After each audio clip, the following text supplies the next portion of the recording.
Hello, friends, fiends, and fellow UBTubers, and welcome to episode 723 and the first episode of 2025.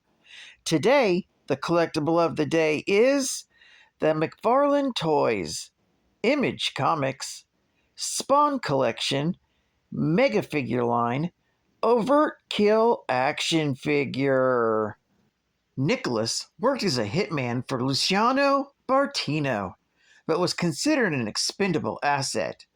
When he died in a hit, his boss didn't care for the loss. However, Luciano was approached by Alan Hessman, Nicholas's half-brother. With funding, Hessman promised to rebuild Roca into the ultimate killing machine.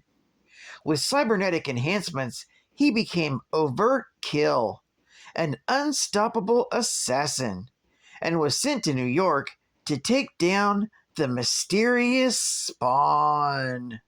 This 7-inch scale action figure from the Spawn comic book line features an intricate sculpt with finely hand-painted details, making this a great addition to your Spawn collection of villains. This figure of the cyborg Overtkill is part of the Mega Fig line, larger figures to match their 7-inch scale figure counterparts.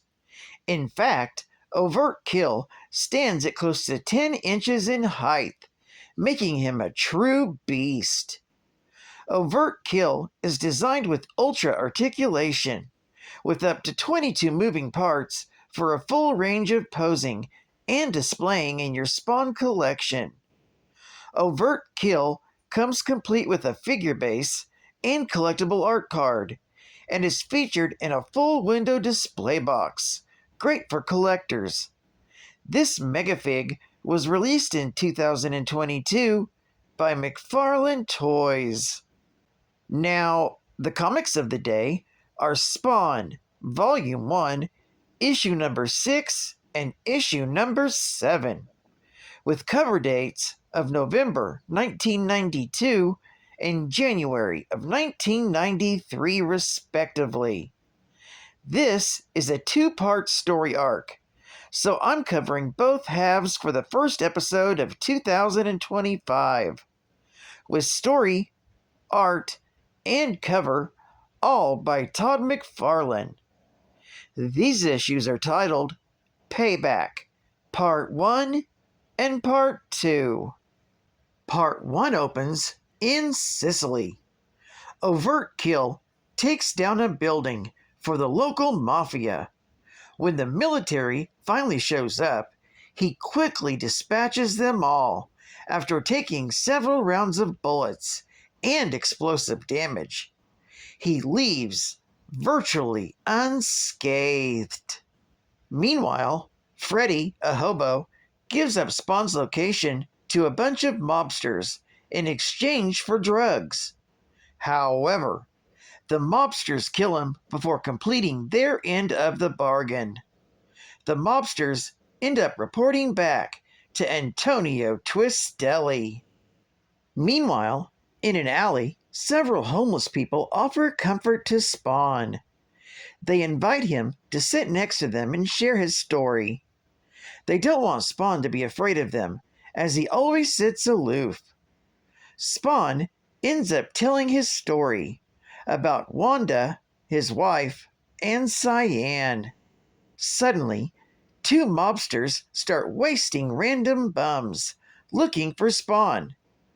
Al shows up and takes them out. So later, at a meeting of the mobsters, the leader Gavino takes a vote of all the heads of families on whether or not Spawn should be taken out. And it's a unanimous decision from every family. So Gavino introduces the cyborg Overtkill and gives him the order to take out Spawn. That evening, the two square off.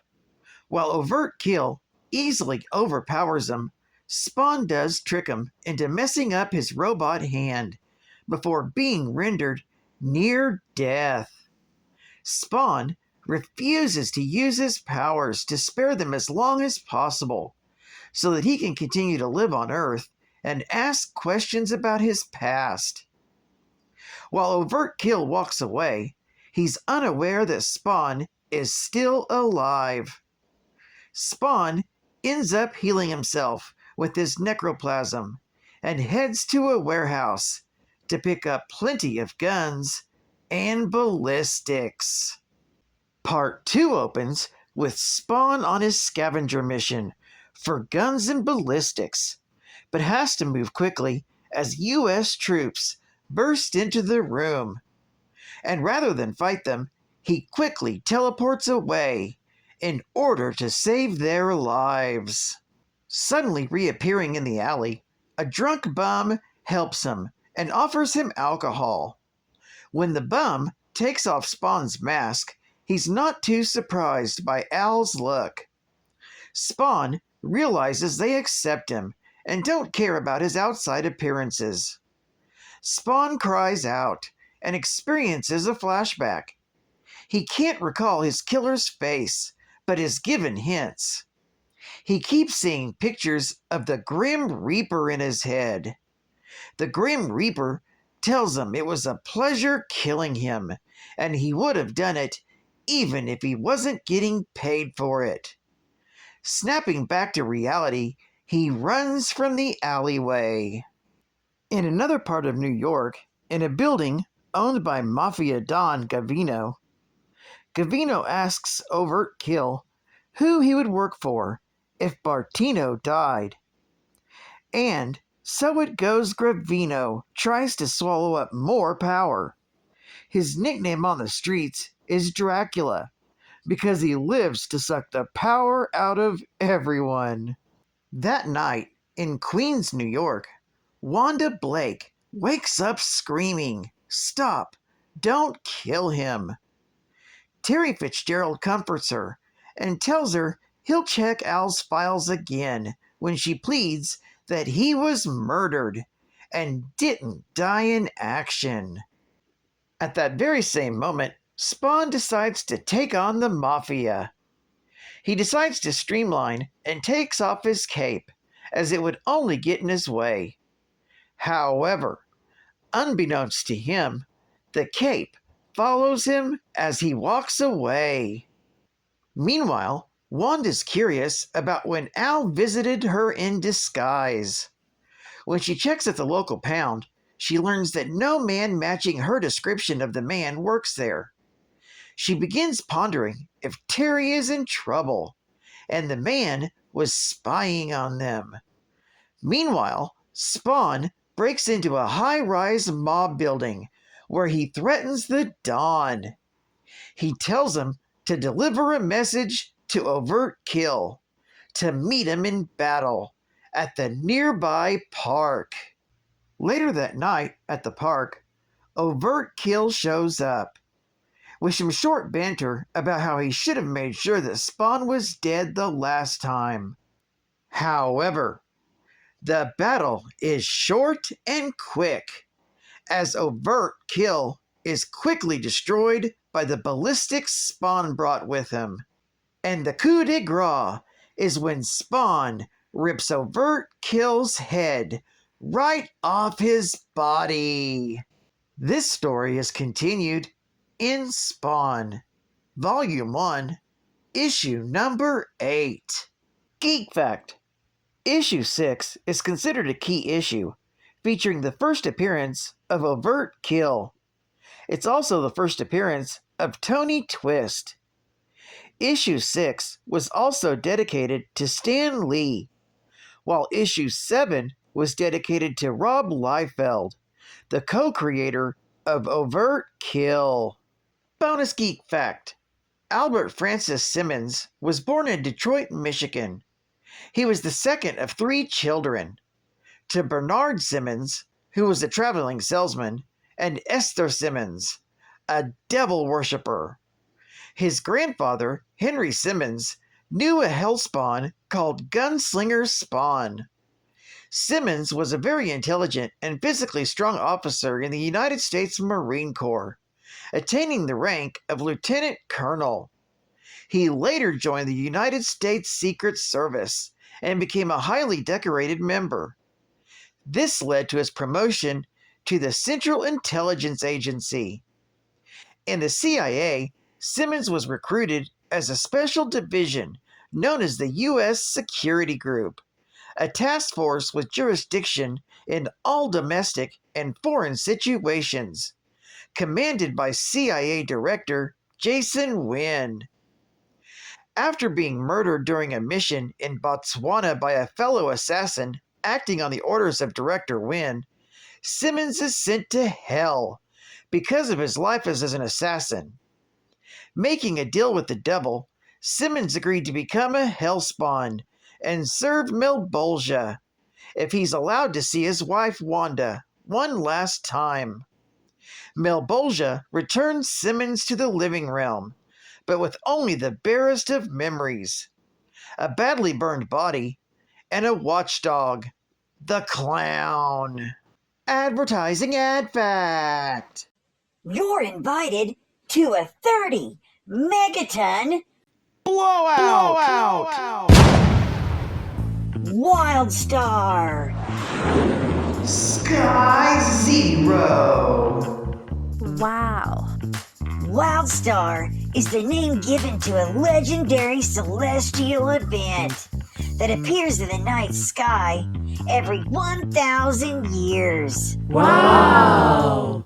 WildStar is the name given to a legendary futuristic entity who, in time of astronomical crisis during a cataclysmic war, will turn the tide of battle. Wow. WildStar is the name given to a genetically altered alien symbiote weapon, which affords its host amazing powers and abilities far beyond those of mortal men. Oh my God. And WildStar is the name of Image Comics' newest blockbuster comic. Oh my gosh! So get your copy coming to a comic shop near you. It's the final geek fact. Bum bum. Ba-da-dum bum bum. Ba-da-dum bum. Ba-da-dum bum bum bum bum. Ba-da-dum. Ba-da-dum bum bum bum bum. Bum bum. It's the final geek fact. Overtkill is a cybernetic assassin. He's frequently employed by a mob enforcer and was Spawn's first nemesis. He boasts augmented strength and speed, a sadistic battle fury, and a strong, if not misguided, sense of his own invulnerability. Facing pressure from frequent mob killings that they blamed on Spawn, Tony Twist brought Overtkill to New York City. Overtkill used innocent civilians to draw Spawn out from the shadows, where he nearly killed him. Wanting to save his necroplasm, Spawn used explosives stolen from a Central Intelligence Agency-owned warehouse to disable Overtkill in their next meeting.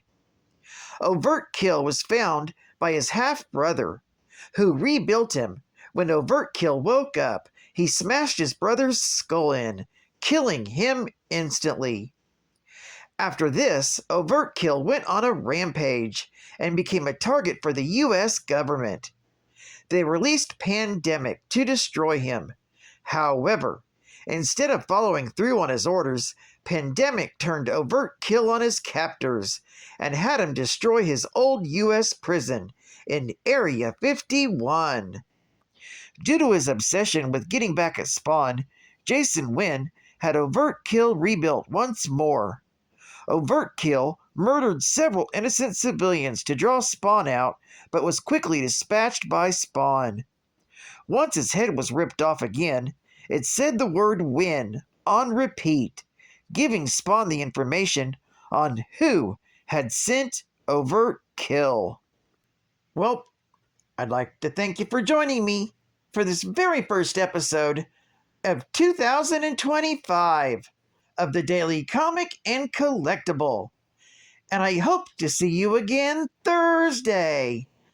This is Cat Fan Comics Men, and I'll catch you on the flip, baby. Over and out.